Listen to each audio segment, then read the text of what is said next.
10 class, 11 class और 12 class 2026 में जो बच्चे 9 से 10 में आने वाले हैं, या 2026 में जिन्होंने मैट्रिक का एग्जाम देकर 10th का एग्जाम देकर के अभी 11th में एडमिशन के लिए ऑनलाइन अप्लाई कर रहे हैं, या 2026 में जो बच्चे 11 से 12 क्लास में जा रहे हैं, ऐसे सभी बच्चों के लिए ये वीडियो बहुत ही इंपॉर्टेंट है। बहुत महत्वपूर्ण जानकारी जो आपके साथ मैं शेयर करने जा रहा हूं इस वीडियो में। देखिए, एडमिशन और रजिस्ट्रेशन दो चीजों को लेकर के अक्सर बच्चे बड़ा कंफ्यूज रहते हैं, और इसमें एक गलती तो ऐसी है जो अक्सर बच्चे करते हैं, जिनकी वजह से उनका 1 साल नहीं बल्कि 2-2 साल तक बर्बाद हो जाता है। एक बात मैं पहले आपको स्पष्ट बता दूं कि 10 क्लास और 12 क्लास, चूंकि इनको 2027 में बिहार बोर्ड से मैट्रिक और इंटर का एग्जाम देना है, और ऐसे बच्चे प्रीवियस क्लास से प्रमोट होकर के यानी 9 से 10 में आ रहे हैं और 11 से 12 में जा रहे हैं इस साल 2026 में, ऐसे बच्चों का एडमिशन तो पिछले साल ही हो चुका है। अब ये जो प्रमोट हो रहे हैं इसको बहुत सारे बच्चे एडमिशन मान रहे हैं, तो इस बात को पहले मैं क्लियर कर दूं, उसके बाद मैं 11 क्लास वालों की भी चर्चा करूंगा। देखिए, एक बात आप समझ जाइए कि 9 क्लास के बच्चे 10 क्लास में अगर जाने की बात करें, या फिर 11 क्लास वाले बच्चे जो इस साल 2026 के अंदर 12 क्लास में जा रहे हैं, तो ऐसे सभी बच्चों का फ्रेश एडमिशन चूंकि होता नहीं है, इनका जो है ना बस क्लास अपग्रेड होता है। ऐसे बच्चों को बस पिछले क्लास से अगले क्लास में प्रमोट किया जाता है। लेकिन यहाँ पर समस्या ये है कि बहुत सारे बच्चे इस बात से कंफ्यूज रहते हैं कि रजिस्ट्रेशन हमारा कब होगा। 10 में हम आ गए, 12 में आ गए, तो रजिस्ट्रेशन हमारा कब होगा।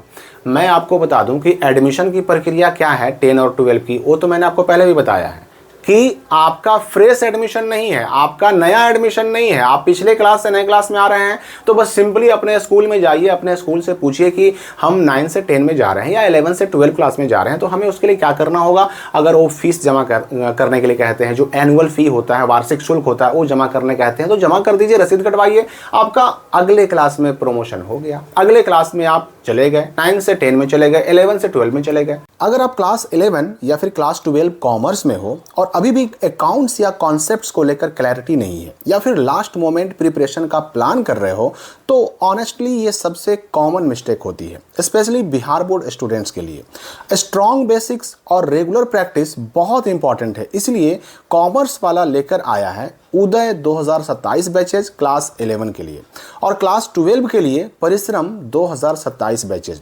अब ये 11 के लिए जो उदय बैच है, इसमें भी आपको 2 तरह के बैच मिलते हैं, उदय रेगुलर बैच और उदय प्रो बैच।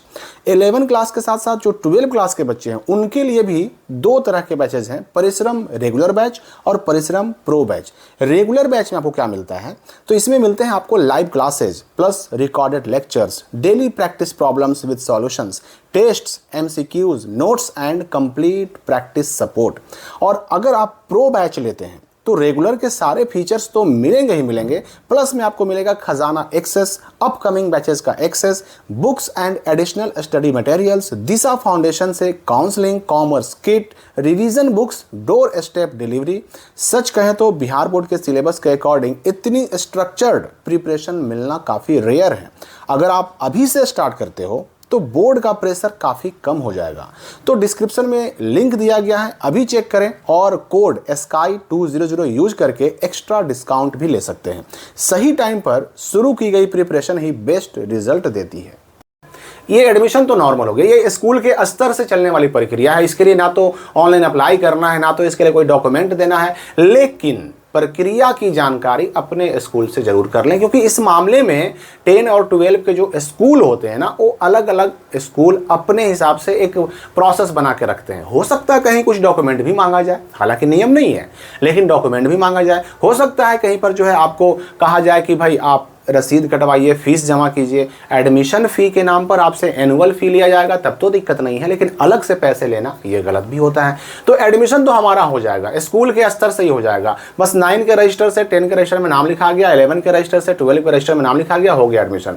लेकिन रजिस्ट्रेशन का क्या फिर से रजिस्ट्रेशन होंगे? तो मैं बता दूं कि रजिस्ट्रेशन एक ही बार होता है। जब 10 क्लास वाले 9 में थे 2025 में, उस वक्त उनका भी रजिस्ट्रेशन हो चुका है, और जो अभी इस साल 12 में जा रहे हैं, जब वो 11 क्लास में थे, उनका भी रजिस्ट्रेशन हो चुका है। हाँ ठीक है, जिन बच्चों का छूट गया रजिस्ट्रेशन, उन बच्चों के लिए जुलाई अगस्त में एक बार डेट आएगा, उस वक्त छूटे हुए बच्चे अपना रजिस्ट्रेशन करा सकते हैं। लेकिन मैक्सिमम बच्चों का रजिस्ट्रेशन हो चुका है, और रजिस्ट्रेशन एक ही बार होता है। ऐसा नहीं है कि 9 वालों का हुआ तो अब 10 में आने के बाद फिर से होगा, नहीं, फिर से नहीं होगा। 11 वालों का 12 क्लास में जाने के बाद फिर से होगा तो नहीं, फिर से नहीं होगा। मैं आपको बता दूं कि रजिस्ट्रेशन एक ही बार होता है, जो 2027 के मैट्रिक और 2027 के इंटर एग्जाम के लिए ऑलरेडी 9 में, ऑलरेडी 11 में हो चुका है। अब आप 10 में आ चुके हैं, 12 में आ चुके हैं, तो अब दोबारा रजिस्ट्रेशन नहीं होगा। दोबारा होगा तो किसका होगा? जिनका पिछले साल किसी कारण से मैट्रिक इंटर 2027 के लिए रजिस्ट्रेशन छूट गया है, केवल उनका होगा। ये बात समझ गए। अब 11th की अगर हम बात करें, 11th क्लास के बच्चे जो अभी एडमिशन के लिए ऑनलाइन अप्लाई कर रहे हैं, उनका पहले एडमिशन होगा, मेरिट लिस्ट आएगा, एडमिशन होगा, जिसकी जानकारी मैं ऑलरेडी पहले भी एक वीडियो में दे चुका हूं।